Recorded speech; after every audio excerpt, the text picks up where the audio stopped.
நீங்கள்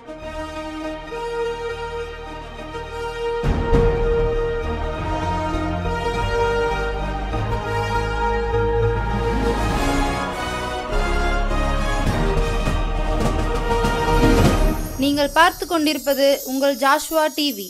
சகல ஜனங்களுக்கும் நற்செய்தி.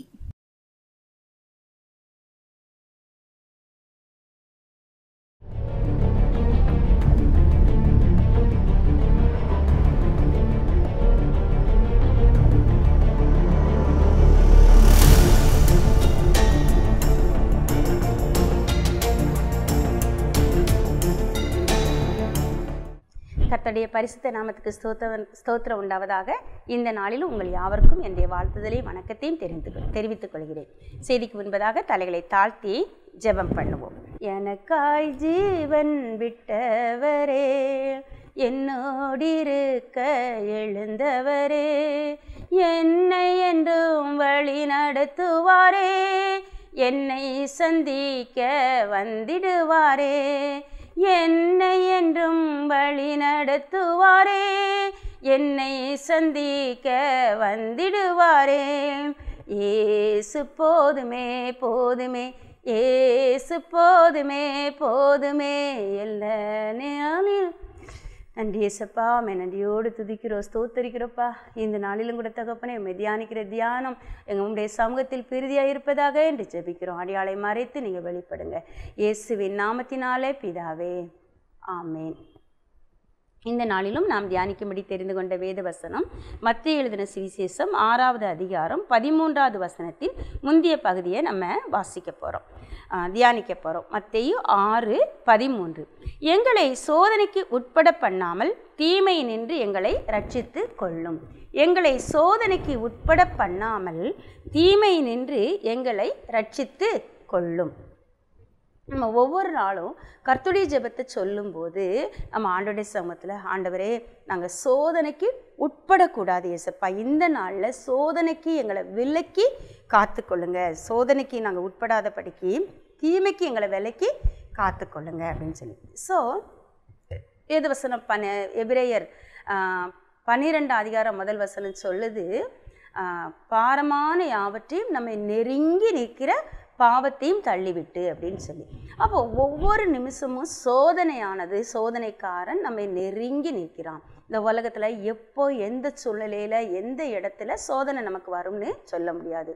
ஒரு பார்வையின் மூலம், ஒரு பேச்சின் மேலும், ஒரு எண்ணத்தின் மூலம், ஒரு சூழ்நிலையை நம்ம எதிர்கொள்கிறதின் மூலம் ஏதோ ஒரு விதத்தில் சந்தோஷமாவோ துக்கமாவோ கோபமாவோ உணர்வு ரீதியாகவோ இல்லை யாரோ ஒருத்தர் செய்கிற காரியத்தின் நிமித்தமாகவோ சோதனைகள் நம்மளை என்ன செஞ்சுக்கிட்டு இருக்கு, சூழ்ந்து தாக்க ஆயத்தமாகவே இருக்குது. நம்முடைய கண்ணிகளை கெடுக்கணும். அந்த சோதனைக்காரனோட நோக்கம் என்னென்னா நம்முடைய கண்ணிகளை கெட்டு போக பண்ணணும். நம்முடைய கனிகளை ஒரு ஆண்டுக்குள்ளே நம்ம எத்தனையோ கனிகளை சம்பாத்தியம் பண்ணி வச்சுருப்போம், எல்லாத்தையும் கெட்டு போக பண்ணணும், கெடுத்து போடணுங்கிறது சத்துருவோட நோக்கங்கிறதுனால அவன் எப்போதும் ஏதாவது ஒரு தந்திரம் மூலம் நம்மை நெருக்கி நம்மளுடைய கன்னிகளை நசுக்கி போட அவன் என்ன செய்தான், முயற்சி பண்ணி கொண்டே இருக்கிறான்.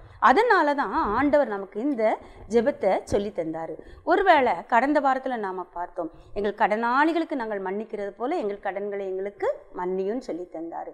ஸோ ஒவ்வொரு நாளும் நம்ம அந்த ஜெபத்தை சொல்லும்போது மற்றவங்களுக்கு மன்னிக்க நம்ம கடன்பட்டிருக்கோம் அப்படிங்கிறத ஞாபகப்படுத்திக்கிட்டே இருக்கோம், நமக்கு நாமே ஞாபகப்படுத்திக்கிட்டே இருக்கோம். அதே போல் இந்த நாளில் எந்த இடத்துக்கு நான் போனாலும் சோதனைக்காரன் அங்கே என்ன செஞ்சுட்டு இருக்கான், என்ன எப்படியாவது விழத்தள்ளணும்னு சொல்லி அவன் எதிர்பார்த்து கொண்டு காத்துக்கிட்டு இருக்கான் அப்படிங்கிறது நமக்கு தெரியணுங்கிறதுனால தான் ஆண்டவர் நம்மளை சோதனைக்கு உட்பட பண்ணக்கூடாதபடிக்கு எங்களை தீமையின்றி ரட்சித்துக்கொள்ளணும் ஒவ்வொரு நாளும் ஜெபித்து அவர் சமூகத்தில் காத்திருந்து பலனை பெற்றுக்கொள்ள கொண்டு போகும்படி இந்த ஜெபத்தை செய்யும்படி அவருக்கு நமக்கு சொல்லி தந்திருக்கிறாரு. ஆண்டவர் உலகத்தில் இருந்தபோது அவர் எல்லா விதத்திலும் நம்மை போல சோதிக்கப்பட்டும் பாவமில்லாத பிரதான ஆசிரியராக இருக்கிறாரு. அது மாத்திரம் இல்லை, நம்முடைய சோதனையை குறித்து அவர் அறிந்திருக்கிறதுனால நம்முடைய பலவீனம் சமயங்களில் நமக்காக பரிதபிக்கிற ஒரு பிரதான ஆசாரியராக அவர் இருக்கிறாரு. அது மாத்திரம் இல்லை, அவர் சோதனையை அனுமதிக்கிறது மாத்திரம் இல்லை, அவர் அனுமதிக்காமல் நமக்கு ஒரு சோதனை என்ன செய்யாது, வராது. அப்போ ஏதோ ஒரு நன்மைக்காக சில வேளைகளில் ஏதோ ஒரு விதத்தில் ஒரு சின்ன சிக்ஷையை அனுப்பி நம்ம அவர் பக்கம் திருப்பணுங்கிறதுக்காக கூட சில சோதனைகளை ஆண்டவர் நமக்கு என்ன செய்கிறாரு, அனுமதிக்கிறாரு. அந்த சோதனைகள் நம்மை மேற்கொள்ளாதபடிக்கு தாங்குகிற பலனையும் தப்பி செல்ல வழியையும் அவர் உண்டாக்குகிறவராக இருக்கிறார். நம்முடைய திராணிக்கு மேலாக அவர் என்ன செய்ய மாட்டார், சோதிக்க மாட்டார்னு சொல்லி நிருபம் சொல்லுது. ஸோ அதெல்லாம் நமக்கு தெரியும். ஆனாலும் ஒருவேளை சோதனை வர்றது சகஜம். எப்படி சொல்லு, நம்ம உலகத்துக்குள்ளே போகிறோம், வாகனங்கள் போகுது, காற்று வீசுது, பறவைகள் பறக்குது, எல்லாமே இருக்குது. அப்போது அந்த பறவைகள் நம்ம தலைக்கு மேலே பறக்கிறத நம்ம தடுக்க முடியாது. ஆனால் அந்த பறவைகள் நம்ம தலையில் வந்து கூடு கட்டுறதை தடுக்க முடியும், நம்மளால் தடுக்க முடியும். இது எல்லாரும் அறிஞ்சது. அதே போல் தான் சோதனைகள் ஒவ்வொரு நிமிஷமும் நம்மை கடந்து சென்று கொண்டே இருக்கிறது. எப்படி நமக்கு மேலே தூசி பறக்குதோ, நமக்கு மேலே பறவைகள் பறக்குதோ, அதே போல் சோதனைகள் ஒவ்வொரு மனிதனையும் கடந்து பறந்து சென்று கொண்டே இருக்கிறது. ஆனால் அந்த சோதனைக்கு நாம் என்ன செஞ்சிடக்கூடாது, உட்பற்றக்கூடாது, சோதனைக்குள்ளே பிரவேசித்திடக்கூடாது. அப்படிங்கிறது தான் இந்த ஜெபத்தோட சாராம்சம். பாருங்க, நமக்கு தெரியும் பேதுரு வந்து ஆண்டவரை சிலுவைக்கு கொண்டு போகும்போது ஆண்டவர் சொல்கிறாரு, எழுப்பி சீசர்களை எழுப்பி 1 மணி நேரமாவது நீங்கள் விழிச்சிருந்து ஜெபம் பண்ணுங்க. ஏன்னா நீங்கள் சோதனைக்கு உட்படாதபடிக்கு 1 மணி நேரமாவது விழித்திருந்து ஜெபம் பண்ண கூடாதான்னு கேட்காரு.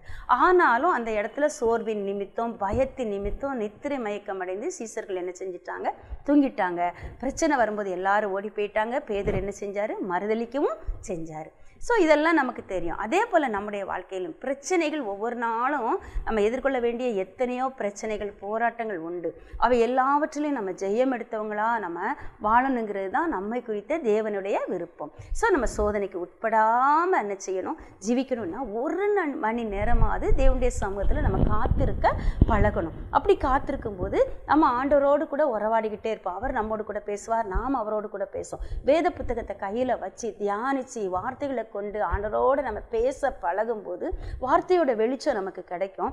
அந்த வெளிச்சம் நம்ம உலகத்துக்குள்ள போகும்போது உலகத்தில் நம்ம எதிர்கொள்ளக்கூடிய பிரச்சனைகளை, போராட்டங்களை மேற்கொள்ள போதுமானதாக இருக்கும். அப்போ சரியான வார்த்தையினால் நம்முடைய இருதயம் நிரம்பி இருந்தால், சரியான வார்த்தையினால் நம்மை நாம் தேற்றிக்கொள்ள முடியும், பலப்படுத்தி கொள்ள முடியும், சத்துருவை ஜெயிக்க முடியும். நம்மக்கிட்ட ஒருவேளை பேச்சில் அகப்படுத்தும்படி, எப்படி ஆண்டவரை பேச்சில் அகப்படுத்தும்படி, பேச்சில் குற்றம் கண்டுபிடிக்கும்படி அன்று பரிசேயர், சதுசேயர், வேதபாரகர்லாம் வந்து அவர்கிட்ட பேசுகிற மாதிரி பேசி போராடினாங்களோ, அதே போல் இன்று மனிதர்களும் சூழ்நிலைகளும் நம்ம கூட வந்து என்ன செய்யும், போராடும்போது அவருடைய வார்த்தையினால் நாம் நிரம்பி இருந்தால், எப்படி இயேசுவானவர் உலகத்தை ஜெயிச்சார், பிசாசை ஜெயிச்சார், மாம்சத்தை ஜெயிச்சார், உலகத்தில் உங்களுக்கு உபத்திரம் உண்டு, நான் உலகத்தை ஜெயித்தேன்னு அவர் சொன்னது போல் நாம் என்ன செய்யலாம், தைரியமாக அவருடைய வார்த்தையை கொண்டு சூழ்நிலைகளை மேற்கொள்ளலாம், மனிதர்களை மேற்கொள்ளலாம், போராட்டங்களை மேற்கொள்ளலாம். இது நமக்கு தெரியும். மத்தேயு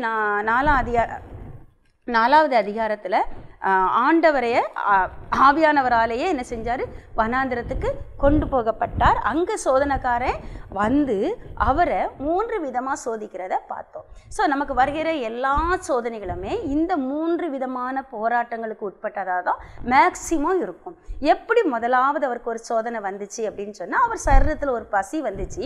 அந்த பசிக்கிற நேரத்தில் போய் சத்துரு சொல்கிறான், அவருக்கு ஆண்டவர் கொடுத்த கிருபையை தன்னுடைய சுயநலத்துக்காக அவர் என்ன செய்கிறாரு, பயன்படுத்த சொல்லி கட்டாயப்படுத்துகிறான். உனக்கு தான் பசிக்குதுல, இந்த வனாந்திரத்தில் எங்கே சாப்பாடு இருக்குது, உனக்கு தான் உங்கள் ஆண்டவர் சொல்லியிருக்காரு, உங்கள் அப்பா பிதா சொல்லியிருக்கிறாரு, உன்னை அனுப்புனவர் சொல்லியிருக்கிறாரு, நீ கேட்டால் என்ன செய்வார், இந்த கல்லுகளை அப்பங்கள் ஆகும்படி சொல்லும். அப்பொழுது 4ஆம் அதிகாரம் 3வது வசனம், மத்தேயு 4ஆம் அதிகாரம் 3வது வசனம்.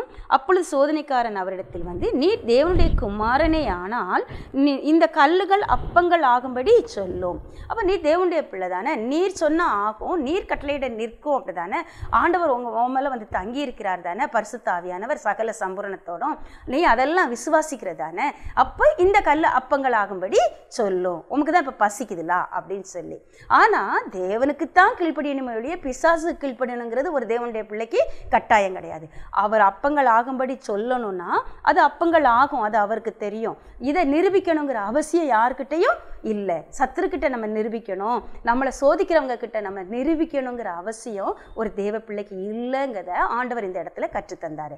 உடனே அவர் சொன்னார், மனுஷன் அப்பத்தினாலே மாத்திரமல்ல தேவனுடைய வாயிலிருந்து புறப்படுகிற ஒவ்வொரு வார்த்தையினாலும் பிழைப்பான்னு சொல்லி எழுதியிருக்கிற அந்த வார்த்தையின்படி என் பசியை நான் ஆற்றிக்கிடுவேன், நான் என்ன செய்ய மாட்டேன், நீ சொல்கிறதுக்கு கீழ்ப்படிய மாட்டேன்னு அந்த இடத்துல அந்த நேரத்தில் தன்னுடைய சுயநலத்துக்காக தேவனுடைய கிருபையை பயன்படுத்த தேவனை மீறி தேவனுடைய அனுமதி இல்லாமல் பிசாசோட விருப்பத்துக்கு கீழ்ப்படிந்து நிறைவேற்ற ஆண்டவர் என்ன செய்யலை, அந்த இடத்துல தன்னை விட்டு கொடுக்கல. ஸோ பாருங்கள், இதே போல தான் நாமும் ஆண்டவர் நமக்கு எத்தனையோ கிருபைகளை தந்திருக்கிறாரு, வரங்களை தந்திருக்கிறாரு, அது வேத வசனங்களை வாக்குத்தத்தங்களை நமக்கு தந்திருக்கிறாரு, ஆளுகையை தந்திருக்காரு, எல்லாத்தையும் தந்திருக்காரு. அது எல்லாம் நமக்கு தெரியும். நாம் அவருடைய பிள்ளைன்னா என்னை விசுவாசிக்கிறவன் நான் செய்கிறதை காட்டிலும் அதிகமானதை செய்வான் அப்படின்னு தான் ஆண்டவர் சொல்லியிருக்கிறாரு. ஆனால் அந்த அதிகமானதை நாம் யான் செய்கிறோம், எதுக்காக செய்கிறோம், யாருக்காக செய்கிறோங்கிறத நம்ம பார்க்கணும். ஆண்டவருக்காக, அவர் தந்த ஊழியத்தை நிறைவேற்றுவதற்காக, அவரை ஜனங்களிடத்தில் கொண்டு சேர்ப்பதற்காக மாத்திரம் நம்ம பயன்படுத்தணுமே ஒழிய நம்முடைய சுயநலத்துக்காகவோ நம்முடைய சுய தேவைக்காகவோ நம்முடைய சுய இச்சையை நிறைவேற்றுவதற்காகவோ இல்லை சத்துருக்கு முன்னால் நம்ம அவன் சொன்னான் இன்னொருத்தர் சொன்னாங்கிறதுக்காக அவனை பிரியப்படுத்துறதுக்காகவோ நான் தேவனுடைய பிள்ளைதான் யாருக்கிட்டையோ நிரூபிக்கிறதுக்காகவோ நாம் என்ன செய்யக்கூடாது, பயன்படுத்தக்கூடாது. இது ஒரு சோதனை வரும். இந்த சோதனையில் நம்ம தவறி போக வாய்ப்பு இருக்குது. ஆனால் ஆண்டவர் பாருங்கள், அதுக்கப்புறம் ஜனங்கள் பசியோடு வந்தாங்க, வனாந்திரத்தில் உணவில்லாமல் இருந்தாங்க. 3 நாள் அவரை பிரசங்கம் பண்ணி முடித்த பிறகு அந்த 5 அப்பம் 2 மீனை கொண்டு ஆசீர்வதித்து பெருக பண்ணி 5000 புருஷர்களுக்கும் அதிகமான பேரோட பசியை ஆற்றி அனுப்புனார். ஸோ அவரால் அந்த அற்புதத்தை செய்ய முடியும். ஆனால் தேவைக்குத்தான் பண்ணுவாரே ஒழிய யாருக்கெல்லாமோ தேவைப்பட்ட நேரம்லாம் என்ன செய்ய மாட்டார், மற்றவங்களுக்கு தேவைப்பட்ட நேரம்லாம் பண்ண மாட்டார். பிதா சொன்ன வேளையில் பிதா சொன்னதுக்கு மாற்ற அவர் கீழ்ப்படிஞ்சு காரியங்களை செய்தார். அந்த இடத்துல அவர் என்ன செஞ்சார், அந்த சத்ருவோட சோதனையை, தன்னுடைய கிருபையை தவறாக பயன்படுத்துவதற்கு தூண்டப்பட்ட சோதனையை அவர் மேற்கொண்டார்.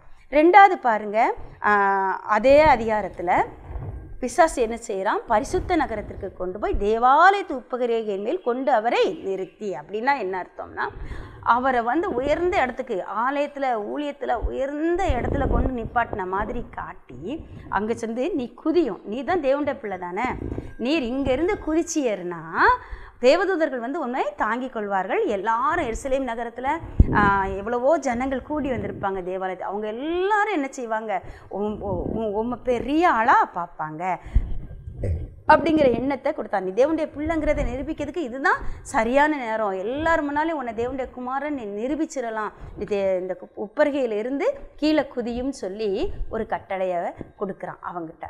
அப்போ ஆண்டவர் சொல்கிறாரு, உன் 7வது வசனத்தில், அதற்கு இயேசு உன் தேவனாகிய கர்த்தரை பரீட்சை பாராதிருப்பாக என்றும் எழுதியிருக்கிறதே என்றார். அப்போ அவர் என்ன சொல்கிறாரு, ஆண்டவர் உள்ளம் வார்த்தையால் நிரம்பி இருந்ததுனால 50-40 நாளும் அவர் ஆண்டரோடு கூட உறவாடி கொண்டிருந்ததுனால, பரிசுத்தாவியானவர் அவருக்குள்ளே இருந்ததுனால அவர் சொல்கிறாரு, உன் தேவனாகிய கர்த்தரை பரீட்சை பாராதிருப்பாங்க. நிறைய நேரம் நம்ம செய்கிற ஊழியத்தின் நிமித்தம், நாம் ஆண்டவரை அறிக்கை பண்ணுகிறதின் நிமித்தம், அவருடைய வாக்கு தத்தங்களை நம்ம மற்றவங்களுக்கு சொல்கிறதின் நிமித்தம் என்ன செய்வாங்க அப்படின்னா, நிறைய பேர் உனக்கு தான் ஆண்டவர் வாக்கு தந்திருக்கிறாரு, உனக்கு தான் ஆண்டவர் இப்படி சொல்லியிருக்கிறாரு, நீ சொன்னால் நடக்கும்ல, நீ விசுவாசித்தா நடக்கும்ல, அன்னைக்கு நடந்துச்சுல, இன்னைக்கு நீ உன்னை இந்த இடத்துல நிரூபிச்ச அப்படின்னா நீ பெரிய ஆள் ஆயிரலாம் அப்படின்னு சொல்லி நம்மை நாமே உயர்த்தக்கூடிய சோதனை, நம்மை நாமே என்ன செய்யறது, பெரிய ஆளா. அதாவது வேதத்தில் பார்த்தோன்னா தேய்தாஸ் என்பவன் தன்னை தானே பெரியவன் ஆக்கின்னு இருக்கு வேதத்தில். அப்படி நம்மை நாமே பெரியவர்களாக காட்டிக்கொள்ளக்கூடிய சோதனைக்கு சத்துரு நம்மளை என்ன செய்வான், கட்டாயப்படுத்துவான். எப்படியாவது நீ இந்த இடத்துல உன்னை முன்ன நிப்பாட்டு அப்படின்னா, ஏதாவது ஒரு காரியத்தை செஞ்சு நீ என்ன செய்ய, உன்னை பெரிய ஆளாக காட்டக்கூடிய காரியத்தை நீ செய்யணும்னு சொல்லி நம்மளை அப்போதான் உன்னை வந்து கர்த்தருடைய ஊழியக்காரி அற்புதம் செய்கிறவா, உன் மூலம் அற்புதம் நடக்குங்கிறத அநேகர் விசுவாசிப்பாங்க, அநேகர் உன்னை தேடி வருவாங்க அப்படிங்கிற மாதிரிலாம் என்ன செய்வான், ஒரு சோதனையை கொண்டு வருவான். ஆனால் ஆண்டவர் இவருக்கு அந்த அதிகாரத்தை கொடுத்த இவருக்கு ஆண்டவர் ஒரு இடத்துல சொல்கிறாரு, நான் இப்போ கர்த்தரை வேண்டிக் கொண்டா ஒரு 10,000 லேகியோனுக்கும் அதிகமான தூதர்களை எனக்காக அவர் அனுப்புவாருன்னு உனக்கு தெரியாதா, உன் பட்டயத்தை நீ உரையில் போடு அப்படின்னு சொல்லி சொல்கிறாரு. ஏன்னா இந்த இடத்துல தேவாலயத்துக்கு ஏறணுங்கிற அந்த உப்பரிக்கு ஏறணுங்கிற அவசியமும் இல்லை. அந்த இடத்துல அவன் கொண்டு போயிட்டான். திரும்ப அவர் இறங்கி வர்றதுக்கு வேண்டிய படிகள் அங்கே இருக்குது, அதுக்குரிய பலனும் சத்துவமும் அவருக்கு இருக்குது. ஆனால் அவன் என்ன சொல்கிறான், அந்த படி வழியே நீ இறங்கி வராத, அப்படி செய்யாத இப்படி செய்யாத, நீ இங்கேருந்து குதிச்சேன்னா தூதர்கள் வந்து உன்னை தாங்கிக்கிடுவாங்க, உனக்கு ஒரு காயமும் இல்லாததை பார்த்து மற்றவங்களும் உன்னை என்ன செய்வாங்க, மதிப்பாங்க அப்படின்னு சொல்லி. அப்போ வீண் கௌரவத்தை, வீண் மதிப்பை, வீணான பெயர் புகழை நம்மளை வாஞ்சிக்க சொல்லி அந்த தற்பெருமைக்கு நம்மளுக்கு இடம் கொடுக்க வைக்கிறதுக்கு தேவனுடைய வார்த்தைகளை, தேவனுடைய காரியங்களை தவறாக பயன்படுத்துறதுக்கு தூண்டக்கூடிய ஒரு சோதனை பாருங்க. நமக்கு ஆண்டவர் விசுவாசிக்கிறவர்களுக்கு கொடுக்க அதிகாரங்கள் ஆவணுன்னு சொல்லி நிறைய விசுவாசிகளுக்கு அதிகாரம் கொடுத்துருக்காரு. அந்த அதிகாரத்தை தவறாக பயன்படுத்துறதுக்கு கூடிய சோதனை ஊழியர்களுக்கு வரும். விசுவாசிகளாகிய நமக்கும் ஒரு உலக பிரகாரமான அதிகாரங்களையும் ஆண்டவர் நமக்கு தந்திருப்பார். உலக பிரகாரமான அந்த அதிகாரங்களை கூட மிஸ்யூஸ் பண்ணக்கூடாது, சரியான விதத்தில் மட்டும் பயன்படுத்தணும். ஆனால் நிறைய நேரம் நீ சொன்னாதான் உன்னை கூப்பிட ஆள் வந்துடுமே, நீ ஃபோன் பண்ணால் உன்னை கூப்பிட கார் வந்துடும், நீ ஃபோன் பண்ணால் அந்த அதிகாரி உனக்காக ஆட்கள் அனுப்பி வைப்பார், அது நடக்கும் இது நடக்கும்னு சொல்லி நம்மளை ஆசை காட்டி மோசம் பண்ண நிறைய மனிதர்களை சத்துரு என்ன செய்வான், நம்ம உணர்வு ரீதியாக நம்மளை தூண்டி விடுவான். நம்மளை சந்தோஷப்படுத்தணுமோ, இல்லை சந்தோஷத்தின் மூலமாக, இல்லை கோபத்தின் மூலமாக, எரிச்சலின் மூலமாக, இன்னும் நமக்குள்ளே இருக்கிற ஈகோவை, பெருமையை தூண்டி விட்டு அதன் மூலமாக நம்ம சோதிக்கிறதுக்கு அவன் வகை தேடி சுற்றி திரிகிறவனாக காணப்படுதான். இந்த இடத்துலையும் நம்ம சுயநலமாகவும் வாழக்கூடாது, சுய பெருமைக்காகவும் வாழக்கூடாது. அந்த சோதனையை ஜெயிக்கணும் அப்படின்னு சொன்னால் நம்ம ஆண்டோடைய எப்படி இயேசுவானவர் ஆண்டோடைய வார்த்தையினால் நிறையப்பட்டிருந்தாரோ அதே போல் நாமும் ஆண்டோடைய வார்த்தையினால் நிறையப்பட்டவர்களாக ஜீவிக்கும் போது இந்த சோதனைகளை நம்ம மேற்கொள்வோம். அடுத்தால அவன் என்ன பண்ணுவான் அப்படின்னு சொன்னால், மூணாவதாக என்ன செய்கிறான் அப்படின்னு பார்த்தோன்னு சொன்னால், மறுபடியும் பிசாசு அவனை மிகுந்த உயர்ந்த மலையின் மேல் கொண்டு போய் உலகத்தின் சகல ராஜ்யங்களையும் அவைகளின் மகிமையும் அவருக்கு காண்பித்து, நீ சாஷ்டாங்கமாய் விழுந்து என்னை பணிந்து கொண்டா இவைகளை எல்லாம் உமக்கு தருவேன் என்று சொன்னான். இப்போது ஆண்டவர் கடைசி நாட்களில் சொல்கிறாரு, உயிர்த்தெழுந்த பிறகு வானத்திலும் பூமியிலும் சகல அதிகாரமும் எனக்கு கொடுக்கப்பட்டிருக்கிறது. சகலமும் அவர், வெள்ளியும் என்னுடையது, பொன்னும் என்னுடையது, உலகமும் அதன் நிறைவும் பூமியும் அதன் குடிகளும் என்னுடையது, எல்லாமே ஆண்டவருடையதுன்னு சொல்லி வேதவசனம் சொல்லுது. ஆனால் இங்கே சத்துருக்கு ஆண்டவர் கொஞ்ச காலத்தை கையளிச்சிருக்கிறாரு. அவன் என்ன சொல்கிறான், ஒரு செகண்டில் உயர்ந்த இடத்துல கொண்டு நிப்பாட்டி உலகத்தோட சகல ராஜ்யங்களையும் அதோட மேன்மையும் மகிமையும் அவனுக்கு காணும். எப்படி டிவியில் நம்ம ஒரு செகண்டில் இந்த உலகம் சுற்றி வரதை, உலகத்தில் உள்ள எல்லாவற்றையும் நம்மளால் பார்க்க முடியுதோ, அதே போல் சத்துரு அந்த நாட்களில் இயேசுவானுடைய மாம்சத்தில் இருந்த இயேசுவானுடைய கண்களுக்கு காண்பித்து, நீ என்ன பணிஞ்சுக்கோ, இது எல்லாத்துக்கும் நான் உன்னை அதிகாரி ஆக்குறேன். ஒருவேளை நீ உலகத்தில் வந்து பாடுபட்டு சிலுவையை சுமந்து மரித்து அடக்கம் பண்ணப்பட்டு உயிர்த்து எழுந்து இவ்வளோ பெரிய பாடுக்கு பிறகு நீ இந்த ஆசீர்வாதங்களெல்லாம் சுதந்திரிக்கிறத விட ஒரு சின்ன வழி, என்ன பணிஞ்சோ இப்போமே நான் உன்னை அதிகாரி ஆக்கிடுறேன் அப்படின்னு சொல்கிறோம். இன்றைக்கி இப்படிப்பட்ட சோதனை கூட நம்முடைய வாழ்க்கையில் கடந்து வருது. நீ அவ்வளோ கஷ்டப்பட்டு உண்மையாக இருந்து ஓத்திரப்பட்டு அத்தனை பேரை பிரியப்படுத்தி அத்தனை பேரை மேற்கொண்டு அத்தனை பேரை சமாளித்து இந்த பதவி உயர்வை வாங்குறதை விட, இந்த சம்பளத்தை வாங்குறதை விட, இந்த வேலையை வாங்குறதை விட நான் சொல்கிற இந்த காரியத்தை நீ செஞ்சிட்ட அப்படின்னா நீ ஈஸியாக என்ன செஞ்சிடலாம், மேலே வந்துடலாம், ஈஸியாக பணக்காரனாக ஆகிடலாம், ஈஸியாக பதவியை பெற்றுக்கொள்ளலாம், ஈஸியாக உயர்ந்த இடத்துக்கு வந்துடலாம், மதிப்பு மரியாதையும் உன்னை தேடி வரும், பேரும் புகழும் உன்னை தேடி வரும்னு சொல்லி இன்றைக்கி எத்தனையோ குறுக்கு வழியில் கிறிஸ்தவர்களையும் விசுவாசிகளையும் ஊழியர்களையும் இன்னும் உலக பிரகாரமாக உத்தமமாக வாழ்கிற சன்மார்க்கமாக வாழ்கிற பிள்ளைகளையும் கூட சோதிக்கிறதுக்கு சோதனை சுற்றி நிற்கி. ஸோ விசுவாச பிள்ளைகளாக நம்ம எப்படியாவது இடர பண்ணணுங்கிறது தான் சத்ருவோட நோக்கம். ஸோ பேருப்புகளுக்கு கூட ஆண்டவர் தர்ற வரைக்கும் அவர் நம்முடைய பேரை மகிமைப்படுத்தும் போது அது அழியாத நித்திய மகிமையாக இருக்கும். ஆனால் மனுஷனை நம்பி நம்ம என்ன செஞ்சிடக்கூடாது, எந்த ஒரு குறுக்கு வழிக்கும் போகாதபடிக்கு கர்த்தர் தாமே நம்மை காத்துக்கொள்வார். தருவாராக. அதை கண்டுபிடிக்கக்கூடிய ஞானத்தை தந்தருளும்படி அவர் சமூகத்தில் காத்திருப்போம். அவருடைய வார்த்தைக்கு முக்கியத்துவம் கொடுப்போம். அவருடைய வார்த்தைகளை தினமும் உட்கொண்டு அதனால் நம்முடைய ஆவிக்குரிய மனுஷனை நம்ம நிரப்பி செழிப்பாக வச்சிருக்கும் போது மாத்திரம்தான் சத்துருவின் கண்ணியை அறிஞ்சு நம்ம ஜெயிக்க முடியும். அவன் வார்த்தையை கொண்டே போராடுதான் இயேசுவானவர்கிட்ட. அதே வார்த்தையை கொண்டே நம்முடையும் போராடுவான். கிறிஸ்தவர்களை கொண்டு போராடுவான். சிலுவையிலிருந்து இறக்கிறதுக்கு பேதுருவை கொண்டு அவன்கிட்ட போராடினது போல நம்மையும் விழத்தள்ளும்படிக்கு நம்முடைய குடும்பத்தாரை கொண்டு, நாம் நேசிக்கிற மக்களை கொண்டு, நாம் மரியாதை செலுத்தி மதிப்பு மரியாதையும் கொடுத்து வச்சிருக்கிற மக்களை கொண்டே நம்மக்கிட்ட போராடுவான். ஆனால் நாம் இந்த சத்துருவின் கண்ணிகளுக்கு நீங்களாகணும்னா, சோதனைக்கு நீங்களாகணும்னா ஒவ்வொரு நாளும் விழித்திருந்து அவருடைய சமூகத்தில் 1 மணி நேரமாவது காத்திருந்து ஜெபிக்கிற பிள்ளைகளாக காணப்படும். அவருடைய வார்த்தையினால் நிரப்பப்பட்டவர்களாக காணப்படுவோம். கர்த்தர் தாமே ஒவ்வொரு நாளும் நம்ம எதிர்கொள்கிற சோதனைகளை மேற்கொள்வதற்கு தேவையான பலனையும் ஒத்தாசைத்தையும் அவருடைய ஆவியினால், அவருடைய வார்த்தையினால்,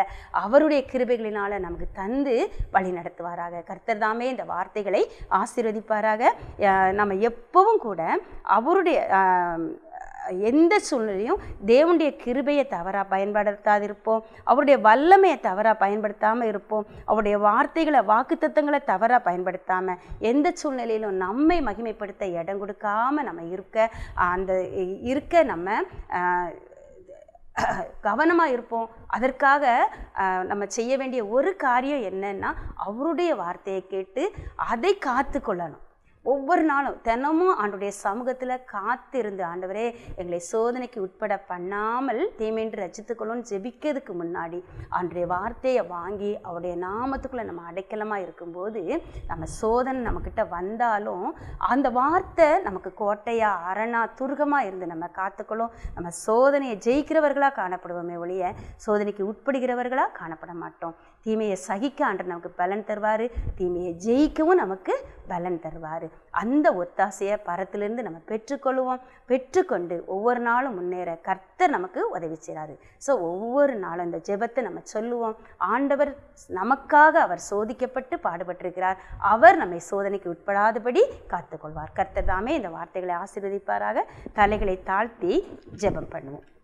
பிசாசின் சோதனை பெருகிட்டாலும் சோர்ந்து போகாமல் முன் செல்லவே, உலகமும் மாமிசமும் மயக்கிட்டாலும் மயங்கிடாமல் முன்னேறவே, ஏசு போதுமே போதுமே, ஏசு போதுமே போதுமே, எந்த நாளிலுமே என் நிலையிலுமே எந்தன் வாழ்வினிலே இயேசு போதுமே.